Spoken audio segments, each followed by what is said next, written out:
कोविड-19 एक ऐसी बीमारी जिसने सब कुछ रोक कर रख दिया।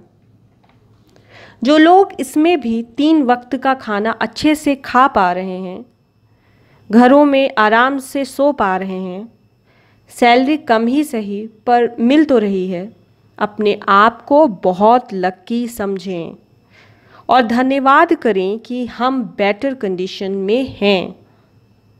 उन लोगों का भी ख्याल रखें जो आपके घरों के आसपास एक छोटे से कमरे में होंगे, जिनके घर बारिश भी उनकी बिना मर्जी से आती है। 2 वक्त का खाना छोटे मोटे काम करके जुटा पाते हैं, पर आज उनका ये जरिया भी उनसे बिना पूछे चला गया। इंडिया एक हफ्ते में चौथे से तीसरी जगह में आ गया। केसेस हर घंटे बढ़ रहे हैं। बात यहीं तक नहीं है, इंडिया रोज अपना ही रिकॉर्ड तोड़ रहा है। पहले 1-2 केसेस आपको सुनाई देते होंगे, अब तो लगभग शहरों की हर गली में एक केस ज़रूर पाया जा रहा है। और तो और अब ये गांवों तक फैलता चला जा रहा है।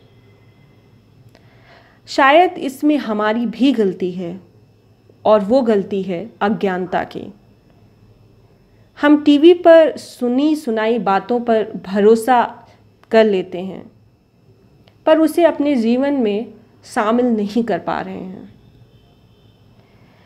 इस बीमारी ने हॉस्पिटल की भी पोल खोल दी है। क्वारंटीन सेंटर की हालत बद से बदतर है।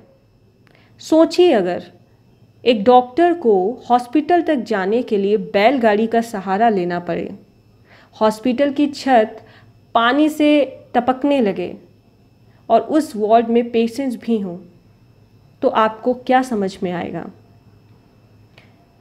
एक वार्ड में लाश 2-3 दिन तक पड़ी रहे और बगल में पेशेंट्स भी हों, तो आपका दिल और दिमाग काम करना बंद कर देगा। ऐसी वीडियोस हैं कि आपको स्थिति कितनी भयावह है समझ में आ जाएगी। हमें पता है कि आप प्रिकॉशंस ले रहे हैं, पर क्या ये प्रिकॉशंस काफ़ी हैं? अगर हैं तो इतने केसेस नहीं होते। गलतियां हो रही हैं। इसमें किसी पेशेंट का अपने इन्फेक्टेड होने की बात ना बताना भी शामिल है, और ये एक अपराध भी है, जिसकी वजह से बाकी और जो उससे जुड़े हैं उन्हें भी ये बीमारी लग सकती है। चूक है, अगर सोशल डिस्टेंसिंग एकमात्र सहारा है इस बीमारी से बचने का, तो हम उस गलती को दोहरा रहे हैं और सोशल डिस्टेंसिंग का पालन नहीं कर रहे हैं। एक जरा सी चूक आपको बहुत भारी पड़ सकती है, आपके साथ साथ आपके अपनों को भी। ये तो हुआ यूं कि 4 जनवरी को WHO ने एक ट्वीट किया, जिसमें उन्होंने बताया कि चाइना में कुछ अननोन न्यूमोनिया केसेस पाए गए हैं और इसमें कोई डेथ नहीं हुई है। हालांकि चाइना में इस वायरल इन्फेक्शन की चर्चा नवंबर से हर न्यूज़ चैनल में आई, और इसको उस समय तक बोला जा रहा था नोवेल कोरोना वायरस 2019। बाद में WHO ने इसका नाम बदलकर कोरोना वायरस डिसीज़ 2019 रख दिया, जिसे हम कॉमनली शॉर्ट फॉर्म में कोविड-19 कहते हैं। WHO लगातार अपने बयान बदल रहा है, इसमें कोई शक नहीं है। चाइना ने वायरस की मैकेनिज्म, स्ट्रक्चर, फंक्शन को जनवरी में ही दुनिया के सामने रख दिया था, ताकि इस पे और रिसर्च हो सके और इस बीमारी का इलाज भी ढूंढ सके दुनिया। हम में से बहुतों को कोरोना वायरस और कोविड-19 के बीच का डिफरेंस नहीं पता है, और हमें ये भी नहीं पता है कि कोरोना वायरस दरअसल है क्या।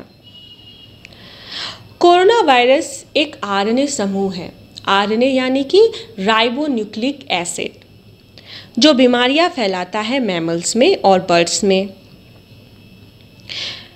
इसका एक क्लासिफिकेशन है सार्स यानी कि सीवियर एक्यूट रिस्पायरेटरी सिंड्रोम। इसके 2 स्ट्रेन हैं। स्ट्रेन यहाँ पर हम समझ सकते हैं कि 2 टाइप हैं। अगर एक टाइप थोड़ा स्ट्रॉन्ग है तो दूसरा टाइप बहुत स्ट्रॉन्ग होगा। पहला वायरस 2002 से 2004 के बीच में आया। हम इसे सार्स कोरोना वायरस 1 के नाम से जानते हैं, और दूसरा 2019 में आया जिसे हम सार्स कोरोना वायरस 2 कहते हैं, जिससे ये घातक बीमारी कोविड-19 दुनिया में फैल चुकी है। कोविड-19 का फैलने का यानी कि ट्रांसमिशन होने का एक ज़रिया चमगादड़ यानी बैट को बताया जा रहा है। बैट और ह्यूमन के बीच में ट्रांसमिशन होने में एक और एनिमल भी इन्वॉल्व होता है, तब जाकर बैट से डायरेक्ट ह्यूमन में ट्रांसमिशन कोरोना वायरस का होता है। बैट में इस कोरोना वायरस होने की पुष्टि नॉर्मल उनके जीन में पाई जाती है, इसकी पुष्टि हो चुकी है। हालांकि पूरी दुनिया को सफाई देता चीन इन बीमारियों का घर है। जी हाँ, सार्स वहीं से डेवलप हुआ है। वायरस एक कनेक्टिंग लिंक है लिविंग और नॉन लिविंग का। ये बॉडी के बाहर रेप्लिकेट नहीं कर पाता है, ये बॉडी के अंदर जाता है और तेज़ी से रेप्लिकेट करता है। इसी वजह से इसे मारना इतना आसान नहीं होता है। साइंस डेली की एक रिपोर्ट आई कि कोरोना वायरस यानी कोविड-19 बॉडी में इंटर करता है और फिर तेज़ी से रेप्लिकेट करता है। हालांकि बॉडी में हमारी इम्यूनिटी बहुत कोशिश करती है इससे बचने की, और उसी चक्कर में साइटोकाइन स्टॉर्म बन जाता है। साइटोकाइन्स नॉर्मली बॉडी में इम्यून रिस्पॉन्सेस का हिस्सा होते हैं, पर वायरस के चलते हमारा इम्यून सिस्टम फेल हो जाता है और सडनली एक्सेसिव साइटोकाइन्स का प्रोडक्शन होता है। यानी कि हमारी बॉडी में मौजूद वाइट ब्लड सेल्स जो इम्यून रिस्पॉन्स क्रिएट करते हैं, पैथोजेंस या हार्मफुल एजेंट्स से हमारी बॉडी को बचाते हैं, वो ओवर रिएक्ट करते हैं, जिसका रिजल्ट होता है साइटोकाइन स्टॉर्म। साइटोकाइन स्टॉर्म का इतना तेज़ी से बढ़ना हमारी बॉडी में एक जंग छेड़ देता है, जिसका इफ़ेक्ट हमें दिखता है। Fever, cold, low blood pressure, खांसी, डायरिया, बॉडी में अंदर ब्लड क्लॉटिंग होना, लैक ऑफ ऑक्सीजन और फ्लूइड का लंग्स में भरना। साइटोकाइन स्टॉर्म इम्यून सेल्स में इफ़ेक्ट करती है, जैसे कि लिम्फोसाइट्स और न्यूट्रोफिल्स। आपको जानकर थोड़ा अच्छा लगेगा, जो हल्दी, काली मिर्च, लौंग, दालचीनी जैसे मसाले हम अपने रोज़ के खाने में इस्तेमाल करते हैं, वो इन इम्यून सेल्स को मॉड्यूलेट कर सकते हैं, यानी इनकी एबनॉर्मल कंडीशन को रोक सकते हैं। इसीलिए हमें काढ़ा पीने को बोला गया है, हमारी इम्यूनिटी को स्ट्रॉन्ग करने को बोला गया है। एक हेल्दी डाइट और हमारा इम्यूनिटी सिस्टम अगर स्ट्रॉन्ग हो तो हम वायरस के कहर से लगभग बच सकते हैं, पर इसका डायरेक्ट कनेक्शन इम्यूनिटी से है या नहीं, इस पे अभी बहस है। सोशल डिस्टेंसिंग अभी भी एकमात्र सफल तरीका है इस बीमारी से बचने का। बाकी आप घर से बाहर निकलें तो मास्क लगाकर और ग्लव्स पहन कर निकलें। मास्क पर भी एक अलग डिबेट है। N95 जिसको वायरस से बचने का एक अच्छा तरीका माना गया है, उसमें भी एक डिबेट अभी चल रही है कि वॉल्व रिस्पायरेटरी मास्क N95 इसे हम यूज़ नहीं कर रहे हैं।